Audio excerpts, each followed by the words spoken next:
यार दोस्तों, रक्षाबंधन का पर्व धूमधाम से मनाया गया है और बहनों ने स्नेह और प्रेम के साथ भाइयों की कलाई पर राखी बांधी। अब यहाँ सवाल उठता है कि आखिर राखी को कितने दिनों तक पहनना चाहिए। क्या बहन के बांधते ही राखी उतार देनी चाहिए या फिर उसके पीछे भी धार्मिक मान्यता है। असल में रक्षाबंधन केवल एक त्योहार नहीं है, यह भाई बहन के प्रेम, आशीर्वाद और परंपरा से जुड़ा ऐसा दिन है जहाँ सभी खुशी नजर आते हैं। ज्यादातर पर्व देवी देवताओं को समर्पित होते हैं, लेकिन रक्षाबंधन सिर्फ भाई और बहन को समर्पित है। आइए जानते हैं रक्षाबंधन के कितने दिनों के बाद राखी पहन सकते हैं। रक्षाबंधन हिंदू धर्म में भाई बहन के पवित्र प्रेम का प्रतीक पर्व है। इस दिन घरों पर रिश्तेदारों का जमावड़ा रखता है, पुराने दोस्तों व प्रियजनों से मिलने का मौका मिलता है। रक्षाबंधन के दिन बहनें शुभ मुहूर्त में भाइयों की कलाई पर राखी बांधती हैं और लंबी उम्र, अच्छे स्वास्थ्य और तरक्की की कामना करती हैं। वही भाई बहनों की रक्षा का वचन देते हैं। लेकिन क्या आप जानते हैं रक्षाबंधन के कितने दिनों बाद राखी को उतारना चाहिए?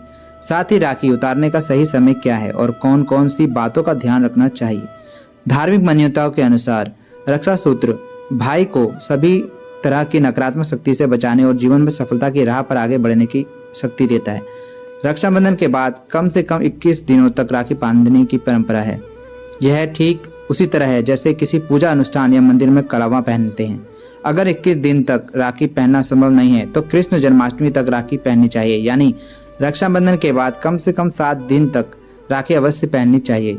कुछ ज्योतिष का मानना है कि राखी को कम से कम 16 दिनों तक बांधना शुभ होता है, यानी सावन पूर्णिमा से लेकर भाद्रपद पूर्णिमा के अगले दिन तक राखी को पहनना चाहिए।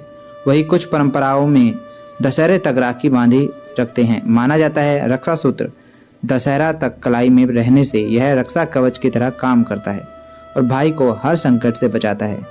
इसके अलावा कृष्ण जन्माष्टमी और गणेश चतुर्थी का दिन भी शुभ माना जाता है।